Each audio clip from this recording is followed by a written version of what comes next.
Is it accurate to say, Robert, that when we feel that we're stuck or just angry all the time, it's just become part of our DNA, that chances are highly likely that there's probably something or someone that we need to forgive?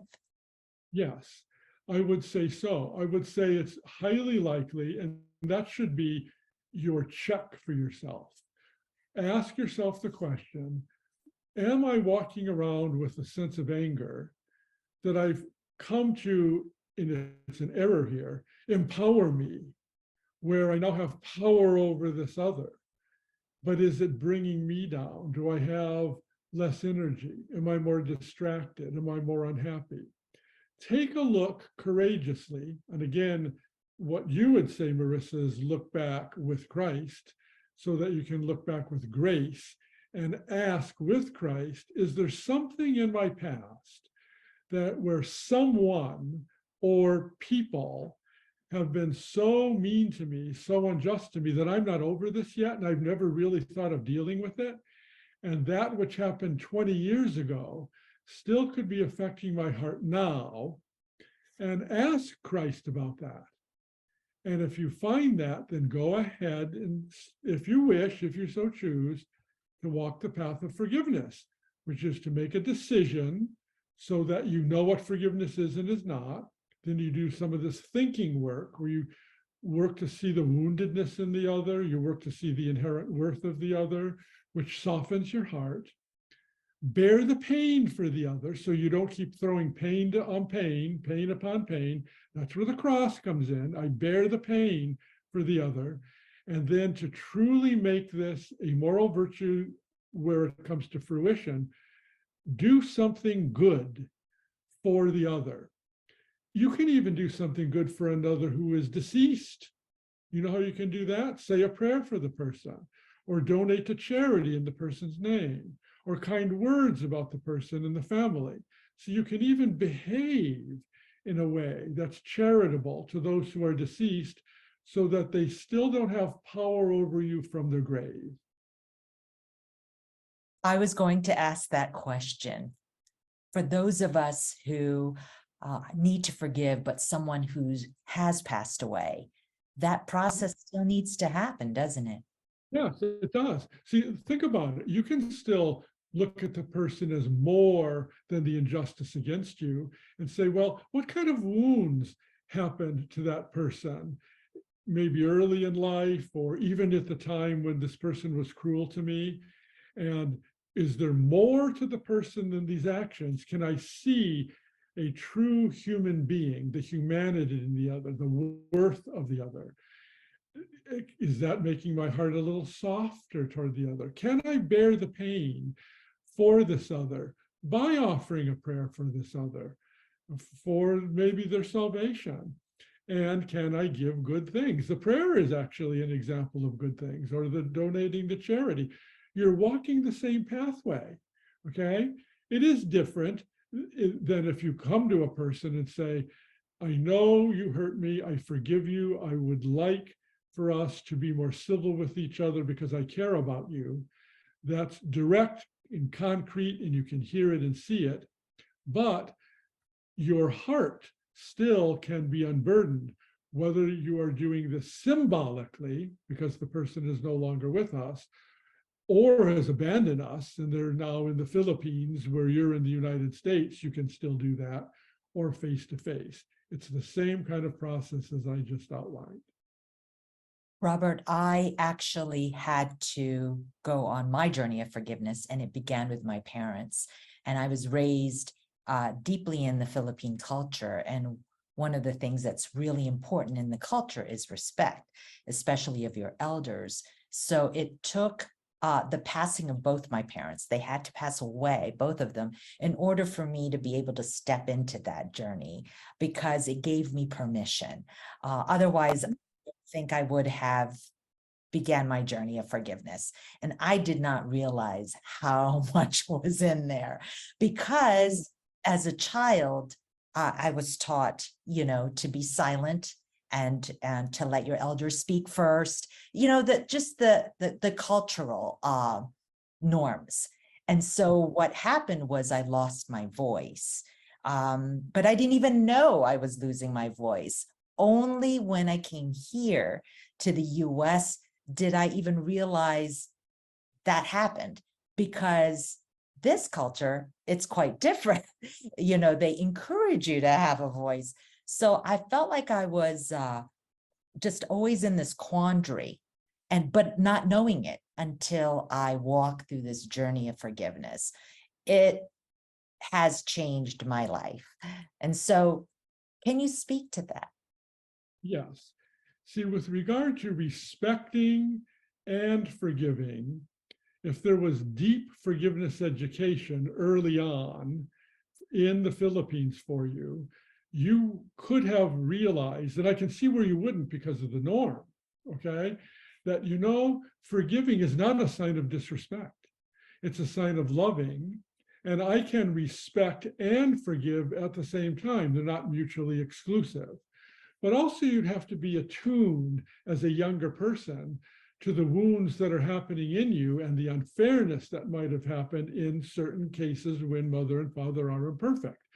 But you see how forgiveness is hidden from most people, and we're misunderstanding it and thinking, oh boy, it might be a sign of disrespect because I'm saying mom and dad did something wrong. Well, it's the same thing in China. China has this issue of filial piety, where it's up to the child to have loyalty to the parent. And it might seem very disrespectful and a violation of filial piety to even say, mom and dad made mistakes. But not really, if you think about it. If we can say mom and dad have made mistakes, that doesn't take away from respecting them as persons and as parents. It's seeing the reality that we're all imperfect, okay? What about the idea of original sin and being forgiven by Christ, okay? The cross work of Christ was to forgive everybody, including parents. See, if we could see that, then we could get on the forgiveness pathway earlier and be done with what's inside of us and disquieting us and maybe poisoning us much more quickly. But better late than never. The fact that you had the courage to go ahead afterwards, where you were in a safe space there, allowed you to accomplish that work. Forgiveness education might help some in the Philippines or in China to accomplish it early while still very much respecting mother and father, honoring filial piety, and knowing that there can be imperfections by parents and we still love them and respect them and obey them. That's why we need forgiveness education right there. I agree. Robert, is there a personal story you'd like to share of forgiveness that's happened to you and Sure. Yeah, maybe we could celebrate this? I would say my biggest forgiveness themes occurred after I started scientifically studying forgiveness at the university. Forgiveness was not a topic that was scientifically studied before we had the very first publication of person-to-person forgiveness ever published in the history of social sciences, which was 1989. It took almost 100 years, okay? And so when I started researching forgiveness, there was a firestorm that happened in academia. People told me I was stupid, I shouldn't be studying something as weak and irrelevant and not as hard-hitting as forgiveness. Some people would approach my students and say, you, student, will never get an academic job if you keep working with Enright because he's ruined his career and he will ruin yours. And so I had a lot of soul searching to do in studying forgiveness. And I had many, many, many opportunities to abandon it. But I said to myself, is it worth giving up the possibility of helping people who've been thrown down into the pit of injustice? No, I'm going to keep doing this. But my forgiving those who are highly critical of me helped me to persevere. So we have laid a foundation for forgiveness science, having a lot of bruises in doing that because people misunderstood what forgiveness was. And now there are thousands of researchers and many, many, many hundreds of articles on forgiveness. And that's my revenge, man. Okay, so see, we can even get revenge. Oh, that's really not revenge. I'm just being tongue in cheek there. But there's a way to say to people, wait and see. And to many people's credit, once they saw the science of it and the healing from trauma, they started letting up on me and they started being more tolerant and accepting of forgiveness science. So, Robert, had you not forgiven all of those critics, what would have happened? I wonder if, first of all, I'd be bitter, or if I'd be standing on a pedestal, say, without humility and saying, ha ha, I've won. And that would not be good for anyone, especially me, because then I would be engaging in the sin of pride, and I don't want to do that. So I think it's kept me humble. We're all on the same level, those who criticize me and have wounds and wounded me, and in my imperfections, where I'm sure I've wounded others. And so we all share that. And they, had an opinion, and I strongly disagreed with them. And I have no bitterness toward them whatsoever. If you had a wish in for this perfect world, along forgiveness, of course, what would that wish be, Robert? That wish would be to bring forgiveness now into the peace movement, where we deliberately plant forgiveness in war-torn areas by helping children and adults within their own families, within their own schools, within their own churches and worship communities, not between conflicted areas, but within their own, to grow in the moral virtue of forgiveness, to develop a love of it, and to have it as part of their identity, to lead the forgiving life. And the other side to do the same. And after a couple of years of maturing in forgiveness, have the two sides that have been warring come together to discuss forgiveness within the context of their conflict. I am not asking to change the paradigms of the peace movement, but just like in corrections and correctional institutions, add this to the peace movement's models. I think it would change the face of the peace movement. I think it would change conflicts and the idea of the cyclical nature of war, where about every 10 years, different communities go back into conflict. I bet you that would be reduced if we can have the courage and the perseverance and the wisdom to plant forgiveness within communities first, bring them into the conflict zones, and stand out of the way and see what happens. And what do you think the world would look like if we did that? It would be far less conflictual, much happier, maybe even economically more stable. I think we'd have more stable families, children would grow up in a healthier way, and their children would be better off. I think we definitely have a much better world. I'm impatient. We should start this yesterday. Is there any last minute comments you want to say or summarize? Words of advice that you have for us, and setting all humility aside, because you've done a lot with more than 190 publications. Speak to us, Robert. Well, I think people should first humbly think of whether or not they are misunderstanding what forgiveness is. Make sure they're not thinking of it as excusing what the other did or just giving in to unfairness, and truly see it for what it is, as the moral virtue of giving goodness to others, where you can protect yourself with the moral virtue of justice. And look within and soul search, so to speak, and ask, is this something I ought to try and bring to my loved ones for good?